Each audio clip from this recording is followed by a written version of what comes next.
बोलो जयकारा बोल मेरे श्री गुरु महाराज की जय। श्री अमर ज्योति दर्शन शुभ अवतरण। आपकी माताजी साधु सेवी और सत्संग में रुचि रखने वाली थी। वहाँ गांव के गुरुद्वारे में आपको साथ ले जाती। आपके शीश पर पतली पतली जटाएं थी। आप माता की गोदी से उतरकर बार बार अपना सिर धरती पर रखते, मत्था टेकते, किलकारी मारकर हंसते। जब आप मुख नीचे कर ऊपर उठाते तो अनायास ही वहाँ बैठे भक्त हृदयों का ध्यान आपकी ओर आकर्षित हो जाता। उस समय ऐसे लगता मानो बादलों की ओट में सूर्य ने अपनी रश्मियों को भूतल पर डालकर उसे प्रकाशमान बना दिया हो। जब कभी माता श्री को गुरुद्वारे में जाने में देर हो जाती तो आप अत्यधिक मचलना शुरू कर देते। शीघ्र ही सब काम छोड़कर स्वयं माताजी या आपकी बड़ी बहन शीला जी आपको उठाकर गुरुद्वारे चली जाती। पिछले जन्मों की तपश्चर्या के अनुरूप ही बाल रूप की लीलाएं निखरने का आनंद मिलता है। गांव की कई स्त्रियां एवं बुजुर्ग आपके घर में आकर कहते, बीबी आप धन्य हैं, आपके घर कोई भगवान का रूप ही आया है। हमारा दिल इसे मिले बिना अधीर रहता है। इसे देखकर लगता है कि मानो जीवन की निधि मिल गई है। कई सुदृढ़ संबंधी आकर कहते कि न जाने क्यों बार बार आपके घर आने को मन करता है। क्यों, कौन से अनोखे लाल ने आपके घर पे जन्म लिया है। घर में पांव रखते ही दिल हर्ष से भर जाता है। माता जी कहती, मुझे क्या मालूम, आप देख लें, क्या जाने किसी संत ने यहाँ जन्म लिया हो। आपकी आयु 2 वर्ष की हुई। आप नियम अनुसार माता जी के साथ गुरुद्वारे जाते, शीश झुकाते, गुणवाणी को सुनने की धुन में ऐसे लय हो जाते कि सब देखते ही रह जाते थे।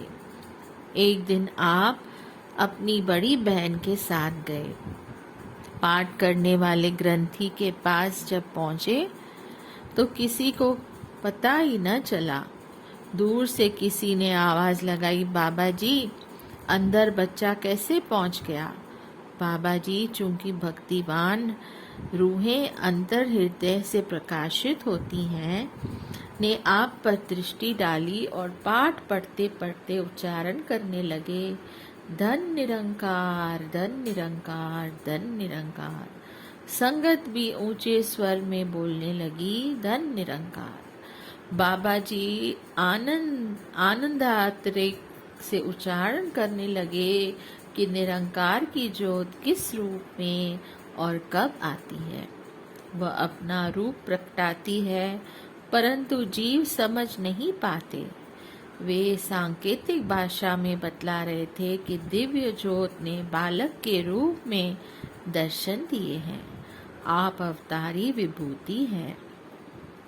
वैदिक नियम अनुसार संसार में यह नियम प्रचलित है कि नाम संस्कारन, अन्न प्राशन, मुंडन संस्कार आदि समय समय पर संबंधियों में पर्व की भांति मनाए जाते हैं। आपके मुंडन संस्कार पर भी संबंधी एवं ग्रामवासी एकत्र हुए। प्राय बालक मुंडन करवाते हुए रोते हैं, परंतु आपका खिलता हंसता हुआ चेहरा सबके दिल में अनोखी प्रसन्नता भर रहा था। पंडित जी ने मंत्र बोला और नाई ने मुंडन आरंभ किया। अचानक ही एक बुजुर्ग के मुंह से निकला, माता इसके सिर से निकलती हर बाल की किरण बतला रही है कि यह साधारण मुंडन नहीं, यह एक संन्यास की क्रिया है। भाव यह कि ये स्वयं अभी से संन्यास ले रहे हैं और भावी समय में हजारों सन्यासी बनाएंगे, अर्थात आप काल माया के बंधनों से छुड़ाकर सत्य का पथ दर्शाएंगे। उस समय किसी ने इस पर अधिक ध्यान न दिया। कौन जाने कि बुजुर्ग के शब्द भविष्यवाणी थे और उसके अंतर हृदय में भगवान प्रकट होकर स्वयं संदेश सुना रहे थे। योग माया के वशीभूत हो सब ने सुना असुना अनसुना कर दिया और आमोद प्रमोद किया। यह भविष्यवाणी आज सब पर प्रकट है। लक्षणता महापुरुष अपनी पग पग पर दर्शाते हैं, खोलते हैं राज हकीकी के, कोई समझ नहीं पाते हैं। हर खेल ही इनकी लीला है, हर खेल में है रहस्य छुपा, वे बाल सुलभ लीलाओं में पैगाम अमर देते हैं सुना। इनके ही नूरी जलवे से बरा नूर जहां के हर रंग में, चमत्कार सभी कुदरत के हुए रोशन इनके ही संग में। सुख आनंद खुशियों के सागर अमृत का मेह बरसाते हैं, होते हैं धन्य वही जग में जो पावन दर्शन पाते हैं।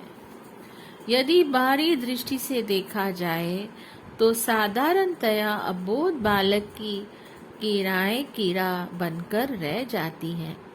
असाधारण अथैव दैवी शक्तियां संपन्न बालक खेल खेल में ही जीवन के लक्ष्य का रहस्य बतलाते हैं।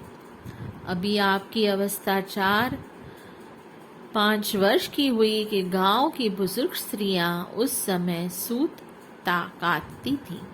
संध्या समय आप उनके पास जाकर कहते, इना कच्चियां तंदा टूट जाना, यह समय सूत काटने का नहीं, भजन सुमरन करो, गुरुद्वारे चलो, जो आपका अपना काम है वही करो। वे आपकी मुस्कुराती मनमोहनी छवि को देखती ही रह जाती। आप गुरुद्वारे की ओर चल देते। आप बचपन से ही सौम्य प्रवृत्ति एवं असाधारण प्रकृति की आभा लिए हुए थे। उस समय कौन जानता था कि आप अमर सत्यता की ज्योति का विराट स्वरूप बनेंगे। अवतार स्वयं चमत्कार दिखाते नहीं, अपितु स्वयं को छुपाते हैं। जैसे श्री कृष्ण रूप भगवान हर खेल के चमत्कार पर माया का पर्दा डाल सबको भ्रमित कर देते थे। आपने लौकिक मर्यादाओं का पालन करने के लिए पाठशाला में शिक्षा प्राप्त की। ज्ञान के सागर होते हुए भी संसार के नियम धर्मों को मुख्यता प्रदान की। गांव बलरवाल में माध्यमिक पाठशाला में पढ़ना आरंभ किया। केवल दिखावा मात्र बच्चों के साथ खेलना आरंभ करते और बीच में से ही निकलकर रावी नदी के बांध पर मिट्टी पर आंखें मूंद कर बैठ जाते। कभी कभी बच्चे आपको वहां से आकर उठाते और ठिठोली करते हुए कहते कि हमारे साथ क्यों नहीं खेलते, यहाँ क्या मिलता है।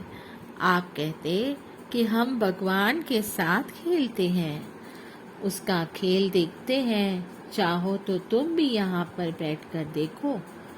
कल कल करती नदी के पानी की धुनी मानो दैवी संगीत सुना रही है।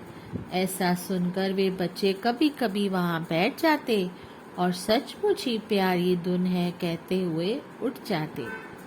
मायावश पुनः अपने खेल खेलने लग जाते। आपकी आयु 10 वर्ष की हुई। आपके शिक्षक का नाम राम प्रकाश था। वह भी भक्त भाव रखने वाला पुरुष था। वह सोचता कि इन्हें देखते ऐसे लगता है कि इनके अंदर दैवी शक्ति है। कक्षा में भी शांत, एकांत, एकाग्र और पढ़ाई में सबसे आगे। जब भी देखो छुट्टी होते ही नदी पर चले जाते हैं।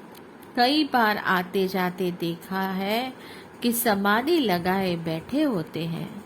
एक बार मास्टर जी भी आपके पीछे पीछे आए और पूछने लगे, राम प्रकाश, क्या अभी से तुम्हें राम भगवान ने प्रकाशित कर दिया है?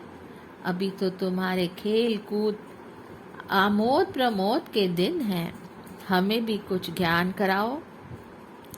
आपने विनम्रता से कहा, आपकी शिक्षा से मैं शिक्षित हो रहा हूँ।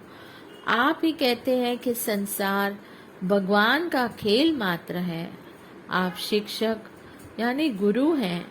मैं तो आपके द्वारा ही दी गई शिक्षा से उस खेल को दिखाने यहाँ आता हूँ, उसे अनुभव करने का प्रयास कर रहा हूँ। प्रकृति का कण कण उसके दिव्य तेज में ऐसा अनोखा खेल खेल रहा है।